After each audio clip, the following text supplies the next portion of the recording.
오늘은 성령 강림절입니다. 우리 예수님이 오신 크리스마스 성탄절이 기쁜 날이듯이 오늘 성탄절 못지않게 기쁜 날입니다. 그런데 기쁘다 구주 오셨네, 성탄절날 아주 기뻐하는데 성령 강림절 얼마나 기뻐하시는가요? 우리가 너무 성령님께 무관심하지는 않는가 한번 그런 반성을 해봅니다. 어느 시골에 수염을 길게 기른 할아버지가 계셨어요. 한 30년 수염을 길렀더니만 수염이 배꼽까지 왔어요. 그 말에 있는 어린이가 궁금했습니다.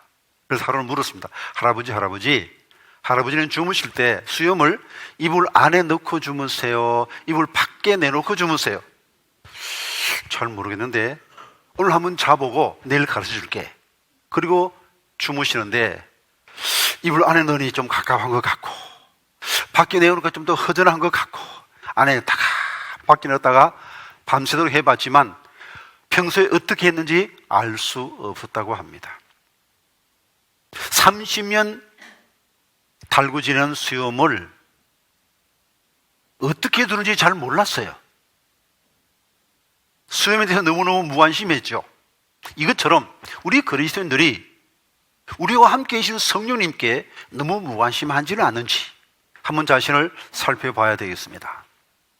성령님은 하나님의 영이면서 동시에 예수님의 영입니다. 우리 속에 계시는 하나님의 영, 예수님의 영입니다. 성령님은 삼위일체 제3위이신 분입니다. 하나님의 존재 양식인 삼위일체는 우리 인간의 좁은 물로 다 이해할 수 없는 신비스러운 부분이 있습니다만 성경이 가르치는 말을 정리를 하면 성부, 성자, 성령 하나님은 각각 독립적 의지를 갖고 계시는 분입니다. 성부는 성자와 같지 않습니다. 성자는 성령과 같지 않습니다. 구별되는 존재입니다. 창조주이시면서 초월하에 계신 성부 하나님과 구별되게 성령 하나님은 내재하시는 하나님이십니다. 우리 속에 들어와 계시는 하나님이십니다. 성자 하나님, 예수님이 육체를 입으신 것과 달리 성령 하나님은 육체를 입지 않으셨습니다. 영입니다. 시간과 공간의 제한을 받지 않는 분입니다. 이제 이 구별되는 존재입니다만 이 삼위는 본질에 있어서는 같습니다. 그래서 우리는 삼위일체이신 하나님은 한 분이십니다. 본질에 있어서 한 분이십니다. 그러나 사역에 있어서는 구별되는 분이십니다. 특별히 성부, 성자, 성령 이 삼위 안에는 질서가 있습니다. 성부 하나님이 계획하시고 그것을 성자 하나님이 수행하십니다. 인류를 구원하기 위해서 하나님은 십자가를 통한 구원의 길을 계획하시고 예수님이 친히 이 땅에 오셔서 우리 대신 십자가에 못 박혀 죽으시고 부활하심으로 그 길을 만드셨습니다.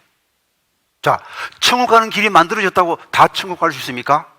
그 길을 알아야 하고 그 길을 가야 합니다. 그래서 예수님을 알고 예수님을 믿을 수 있게 해주시는 분이 바로 성령 하나님, 성령님이십니다. 그러면 오늘 우리 이렇게 예수 믿고 신앙생활할 수 있는 것은 성령님이 우리 속에 들어와 역사하셨기 때문입니다. 자, 성령님이 어떠신 분인가 다시 한번 성경으로 정리해 드립니다.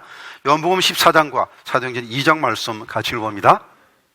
내가 아버지께 구하겠으니 그가 또 다른 보혜사를 너희에게 주사 영원토록 너희와 함께 있게 하리니 그는 진리의 영이라 세상은 능히 그를 받지 못하나니 이는 그를 보지도 못하고 알지도 못함이라. 그러나 너희는 그를 아나니 그는 너희와 함께 거하시며 또 너희 속에 계시겠습니다. 하나님이 오른손으로 예수를 높이심에 그가 약속하신 성령을 아버지께 받아서 너희가 보고 듣는 이것을 부어주셨느니라. 하나님의 영이면서 예수님의 영입니다. 우리 속에 거하시는 분입니다. 보혜사입니다. 우리를 위로하시는, 우리와 늘 함께 계시는 사랑의 영이십니다. 예수님께서 부활 승천하셨을 때 십자가의 사역을 다 마치시고 하늘에 가셨을 때 천군 천사들이 예수님을 마중 나왔습니다. 그리고 그 중에 한 천사에게 말합니다. 예수님, 온 인류를 구원하시려고 십자가에 못 박혀 죽으시고 얼마나 심한 고통을 겪으셨습니까? 이제 이 십자가의 고난의 대가로 온 인류가 구원받아야 될 터인데 저희들이 이 십자가의 복음 힘있게 전거하겠습니다. 그때 예수님이 말씀하셨습니다. 그럴 필요 없다. 나는 내 사랑하는 제자들에게, 갈릴리 몇몇 여인들에게 이 십자가의 복음을 전하라고 부탁했다. 그때 천사가 말합니다. 아니 예수님, 이렇게 엄청나게 중요한 일을 그들에게 맡기시다니요. 그들이 얼마나 나약한 존재인지, 그들이 얼마나 변덕스러운 존재인지 예수님은 다 아시지 않습니까? 그들은 예수님이 십자가에 못 박힐 때 다 예수를 버리고 도망쳤던 배신자들입니다. 그들은 실패자들입니다. 그때 주님 말씀하셨습니다. 그들이 실패했던 것 사실이다. 그러나 이번에는 실패하지 않을 것이다. 나는 그들을 믿는다 말씀하셨습니다. 아니 도무지 예수님 어떤 계획을 갖고 계시기에 이 나약하고 변덕스러운 제자들에게 이 온 천하보다 더 귀한 영혼을 구원한 일을 맡기시겠다는 것입니까? 예수님께는 제자들 외에 다른 대안의 사람은 없었습니다. 그러나 예수님은 다른 계획을 갖고 계셨습니다. 그 계획이 바로 성령님입니다. 성령님을 보내주시겠다 계획하시고 약속하시고 성령을 구하라, 성령을 기다리라 말씀하셨습니다. 그리고 성령이 임하면 권능을 받고 예루살렘과 온 유대와 사마리아와 땅끝까지 이르러 내 증인이 되리라 주님께서 약속해 주셨습니다. 오늘 그 약속이 오늘 본문에 본 대로 그대로 이루어진 겁니다. 그들이 간절히 함께 기도할 때 그들 모두에게 성령의 충만함이 임했고 그들은 방언을 말하기 시작합니다. 오순절 명절 맞이해서 전 세계에 흩어져 있는 디아스포라 유대인들이 왔습니다. 그들은 오랫동안 고국을 떠나 있었기 때문에 히브리어를 알지 못합니다. 유대인들은 히브리어밖에 알지 못합니다. 그런데 신기하게 여러 나라에서 온 사람들이 다 예수님의 십자가 부활의 복음을 들을 수 있는 놀라운 기적이 일어난 겁니다. 그들이 이상한 말을 하니까 야, 이 사람들 술 취했나 보다. 그때 베드로가 벌떡 일어납니다.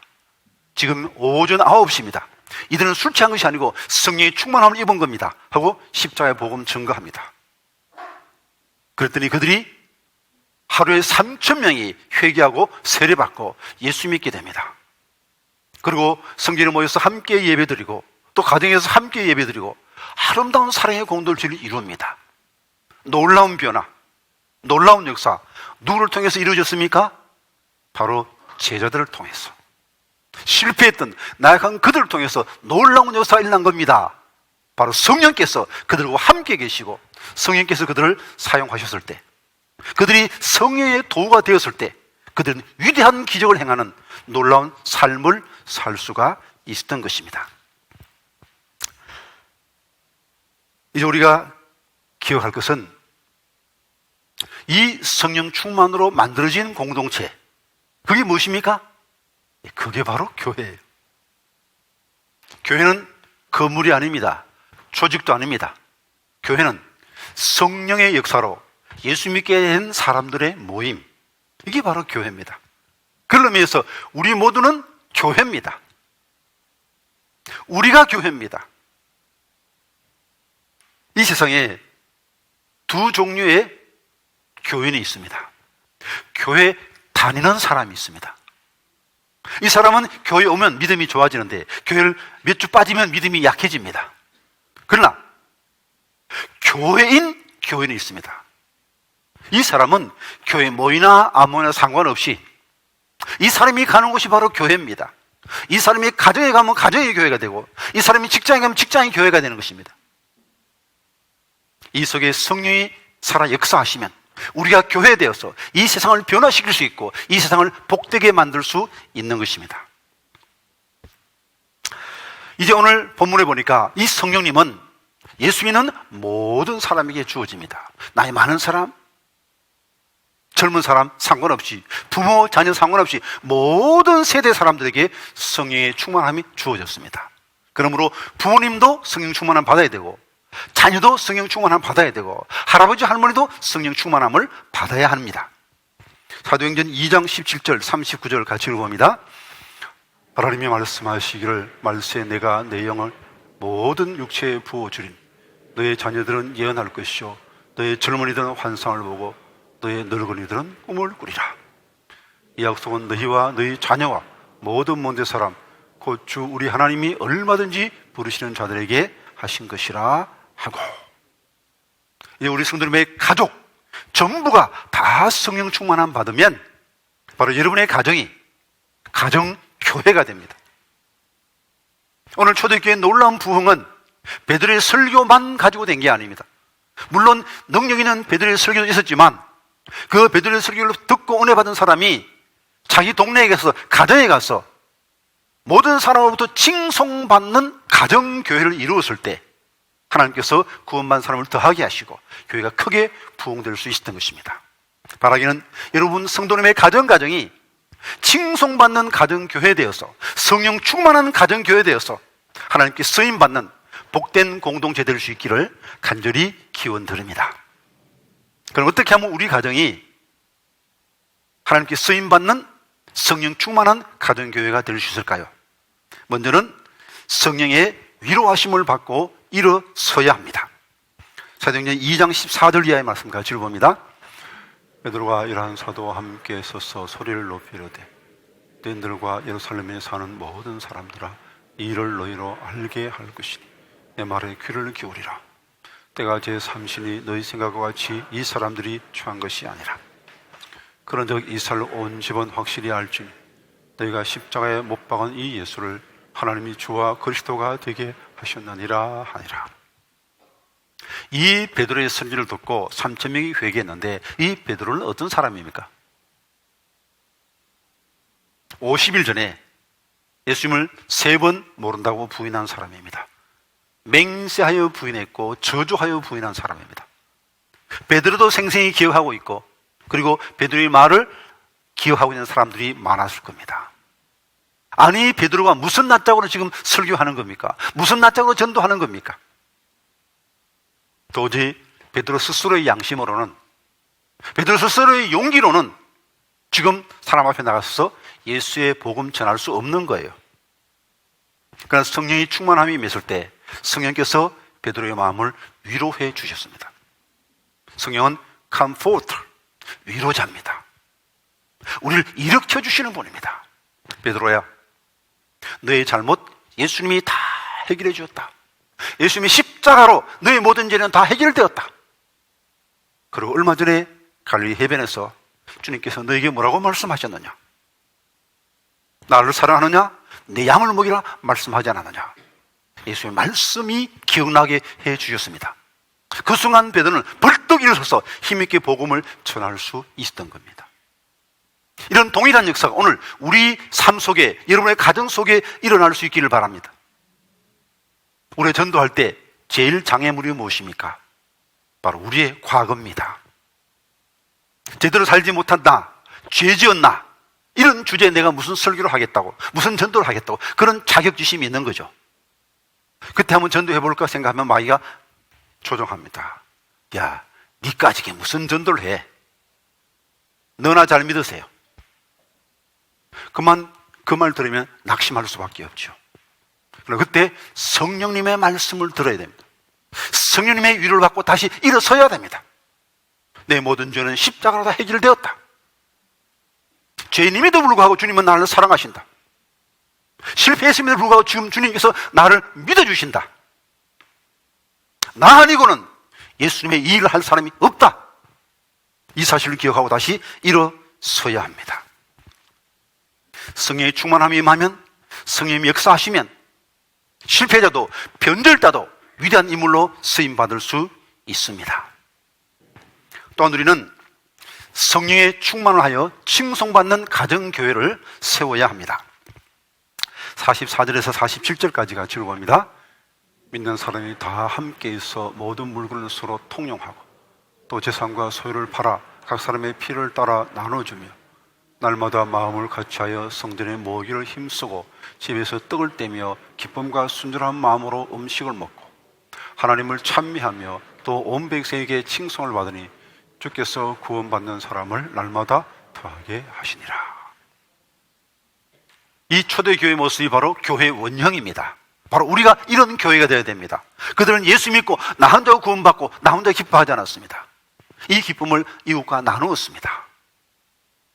가난한 사람들 도와주고 병든 자 치료해주고 사랑을 함께 나누었습니다. 그랬더니 칭송받는 공동체가 되었습니다. 칭송받는 공동체가 되었을 때 교회가 크게 부흥되는 축복을 받을 수 있었던 겁니다. 성령이 우리 속에 거하신 방식은 두 가지 있습니다. 하나는 내주고 하나는 충만입니다. 내주는 성령이 우리 속에 거하는 겁니다. 나의 구원을 위해서. 우리 모두는 예수 믿는 사람입니다. 예수 믿는 것은 성령의 역사했기 때문이죠. 고린도전서 12장 3절 말씀 같이 읽어봅니다. 그러므로 내가 너희에게 알리노니 하나님의 영으로 말하는 자는 누구든지 예수를 저주할 자라 하지 아니하고 또 성령으로 아니하고는 누구든지 예수를 주시라 할 수 없느니라. 여러분, 예수님이 나의 주님이라고 고백하십니까? 그러면 여러분 속에 다 성령님이 계시는 거예요. 성령님이 계셔서 내가 예수 믿고 구원받을 수 있는 거죠. 그럼 성령의 충만함은 무엇인가? 충만함은 사역과 관련되어 있습니다. 충만함은 내 속에 있는 성령님이 차고 넘치는 겁니다. 이 컵 속에 물이 있습니다. 그럼 넘치지 않으면 다른 컵에 물을 줄 수는 없죠. 철철 차고 넘칠 때 다른 컵에 물을 전해줄 수 있듯이 성령님이 내 속에 충만히 차고 넘칠 때 나를 통해서 다른 사람이 성령을 받게 되는 것이죠. 성령의 도구를 우리가 쓰임 받을 수 있습니다. 그러므로 성령의 내주로 만족해서 안 됩니다. 성령의 충만함을 소망하고 성령의 충만함을 구해야 됩니다. 이것은 하나님의 명령입니다. 에베소 5장 18절 말씀 같이 읽어봅니다. 술 취하지 말라. 이는 방탕한 것이니 오직 성령으로 충만함을 받으라. 자, 그럼 성령으로 충만함 받는다는 게 무엇일까요? 성령님은 물건이 아니죠. 돈이 아닙니다. 성령님은 지정의를 가진 인격적인 존재입니다. 그럼 인격적인 존재인 성령으로 충만하다는 것은 무엇을 의미합니까? 어머니로 충만해라. 그럼 무슨 뜻입니까? 어머니로 호주머니 속에 넣고 다니라는 말씀입니까? 아니지 않겠습니까? 어머니 충만해라는 것은 어머니 말씀에 전적으로 순종하는 것이죠. 우리가 성령님께 전적으로 순종하면 그것이 바로 성령 충만인 것입니다. 우리가 성령님께 전적으로 순종하면 성령께서 우리 마음속에 넘치는 기쁨을 주시고 넘치는 능력을 주시고 넘치는 사랑을 주시는 것입니다. 그럴 때 도저히 내 힘으로 사랑할 수 없는 사람을 사랑하고 내 힘으로 용서할 수 없는 사람을 용서하고 전 같으면 아까서 줄 수 없는 물질을 이웃과 함께 나누며 살아가는 사랑의 삶을 살 수가 있는 것입니다. 바라기는 우리 성도님의 가정이 이처럼 성령 충만한 다른 사람을 도울 수 있는 축복의 통로로 쓰임받는 믿음의 가정 다 될 수 있기를 간절히 기원드립니다. 이제 우리 가족 다 예수 믿었다. 그것으로 만족하면 안 됩니다. 나를 통해서 얼마나 많은 사람이 구원받았습니까? 우리 가정을 통해서 얼마나 많은 사람이 구원받았습니까? 이 점을 우리가 계산하며 살아야 되는 것입니다. 우리가 사랑의 삶을 살면 다른 사람들이 우리 삶을 부러워하게 됩니다. 야, 정말 행복하게 사는구나. 정말 서로 사랑하며 사는구나. 나도 저 공동체에 들어가고 싶다. 그런 소원이 생겨야 됩니다. 그래야 할 때 놀라운 기적이 우리 가정을 통해서 일어날 수 있는 것입니다. 한국 초대교회 때 평북 정주에 백사겸이라는 사람이 있습니다. 이 사람은 박수무당입니다. 박수무당은 남자 무당을 박수무당을 그러죠. 한 번은 구슬을 하고 있는데 선교사가 와서 전도를 합니다. 선교사 딱 오니까 굿이 안 되는 거예요. 귀신이 역사에 구슬을 할 텐데 귀신이 역사를 안 하는 겁니다. 그래서 백사겸이 벌컥 화를 냅니다. 아니 여보시오, 경우가 있어야지. 무당 보고 무당에게 전도하는 법이 어디 있어? 그러나 선교사는 말합니다. 자식 망하게 하는 무당집 그만두고 예수 믿고 천당 가시오. 그리고 전도지 하나를 호주머니에 쑥 집어넣고 가버렸습니다. 집에서 가만 생각하니까 자식 망하게 하는 무당짓, 이게 다 걸립니다. 아이고, 나 때문에 나 자식이 망하면 안 되는데? 그런 생각이 드는 거예요. 예수 믿고 지옥까지 말고 천당 가시오. 죽어서 나 지옥 가면 어떡하나? 또 그 걱정이 있는 겁니다. 걱정이 돼서 잠이 안 오는 거예요.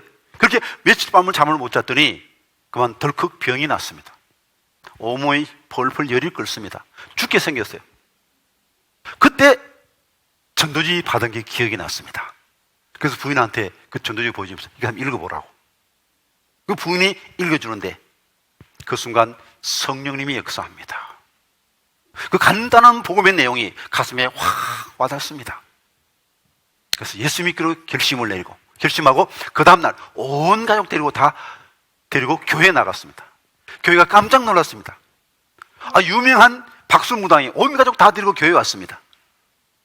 그때부터 열심히 신앙생활을 하는데 이제 교회가 성전 건축을 하는데 이 돈이 모자라가지고 성전 건축하다가 중단하게 되었습니다. 이때 백사개미 너무너무 가슴 아프게 생각하고 무당에서 돈 버는 돈 몽땅 다 교회에 바쳤습니다. 갖고 있는 귀한 땅 교회에 다 바쳤습니다. 그래가지고 예배당을 완공하게 되었습니다.